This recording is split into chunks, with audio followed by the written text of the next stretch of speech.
काम देवेंद्रजी तुमच्या हातनं होणार.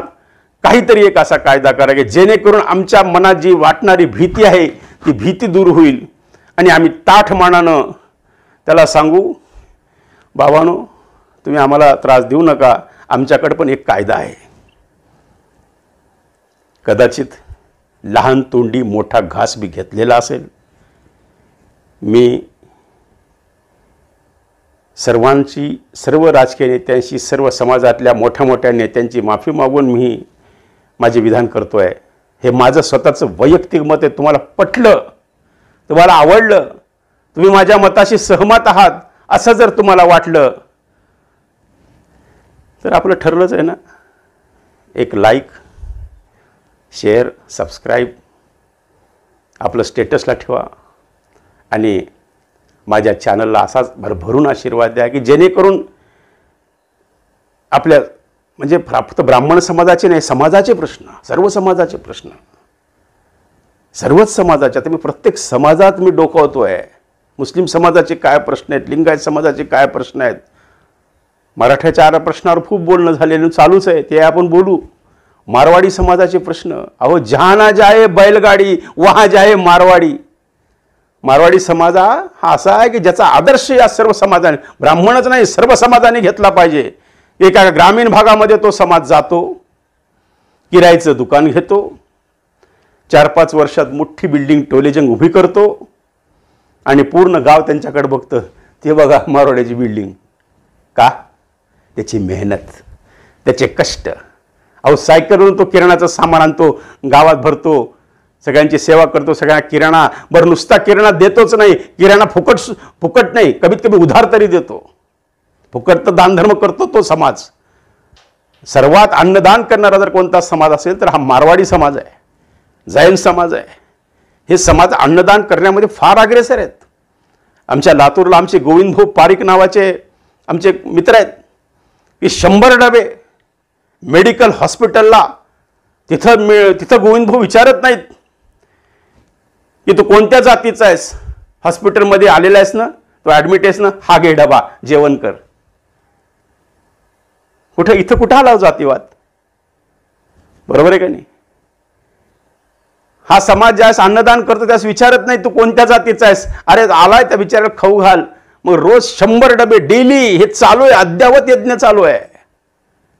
त्यांनी मला कालच फोनवर सांगितलं की दररोज 100 डबे इथल्या शासकीय वैद्यकीय रुग्णालयामध्ये जातात आणि गोरगरिबांना, जे भुके आहे, जे गरीब आहे, ज्यांना घरून डबा येऊ शकत नाही, आज पेशंट आहेत, त्यांना डबा मिळतो. त्या ठिकाणी जातीवाद नाही. आमचे मित्र मकरंजी अनासपुरे साहेब, नाना पाटेकर साहेब यांनी काय केलं? अहो 20-20, 22-22 वर्षाच्या माझ्या माता बहिणी ज्यावेळेस विधवा म्हणून त्यांच्या समोर बसल्या त्यावेळेस नानाच्या डोळ्यामध्ये पाणी आलं, मकरंद अनासपुरेच्या डोळ्यामध्ये पाणी आलं. त्यांनी ठरवलं अरे काहीतरी यांच्यासाठी आपण केलं पाहिजे. या दोघांनी मिळून आपल्या स्वतःच्या पैशातून, स्वतःच्या हक्काच्या पैशातून 10-10 हजाराचे चेक उभे केले आणि या आत्महत्याग्रस्त शेतकऱ्यांच्या कुटुंबांना ते दिले. त्यावेळेस कुठं होता जातीवाद? त्यावेळेस मकरंद दादाने विचारलं का तू कोणत्या जातीचा आहेस? त्याच्यामध्ये मराठ्याच्या सुद्धा होत्या.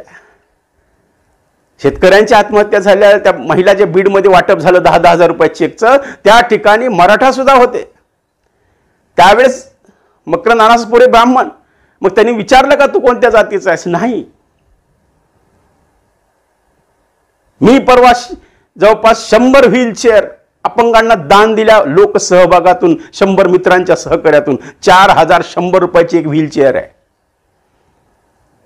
लातूरला इथल्या सभागृहामध्ये जाहीर पेपरला दिले की जो कोणी असेल अपंग ज्याला आज खुर्चीची गरज आहे व्हीलचेअरची, त्याने यावून खुर्ची घेऊन जावी. येईल त्याला चेअर दिली. तिथं विचारलं नाही मी, तिथं रत्नाकर आवसेकरने विचारलं नाही तू कोणत्या जातीचा आहेस. आणि या व्हीलचेअर वाटपामध्ये सुद्धा मला बरंचसं मदत आमचे औसा तालुक्यातले राजेंद्र मोरे आणि राजू कसबे यांनी केलं. मी राजेंद्रला फोन केला, राजू खुर्च्या भरपूर आहेत, अपंग पाहिजेत, घेऊन या अपंग, कुठे आहेत अपंग? तर त्यांनी ताबडतोब सगळे मेहनत घेतली दोघांनी आणि पूर्ण औसा तालुका पिंजून त्या औसा तालुक्याला आपण 30 व्हीलचेअर दिल्या. म्हणजे सामाजिक काम करताना, समाज काम करताना जातीवाद हा येत नाही.